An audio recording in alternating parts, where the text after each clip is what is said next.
ভগবতে বাসুদেবায়। শ্রীমদ্ ভগবদ্ গীতার প্রথম অধ্যায় বিষাদ যোগের 21 নম্বর আর 23 নম্বর শ্লোক থেকে প্রথম প্রশ্ন যেটি উঠে এসেছে, যুদ্ধ শুরু হবার ঠিক মুহূর্তে অর্জুন তার রথটিকে উভয় পক্ষের সেনাদের মাঝখানে স্থাপন করার জন্য শ্রীকৃষ্ণকে বললেন কেন? এর উত্তর হচ্ছে, অর্জুন ছিলেন ভগবানের শুদ্ধ ভক্ত, কোমল হৃদয়।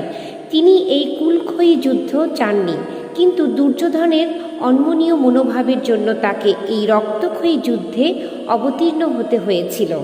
তিনি মানসিকভাবে যুদ্ধের জন্য সম্পূর্ণ প্রস্তুত হয়ে উঠতে পারেননি।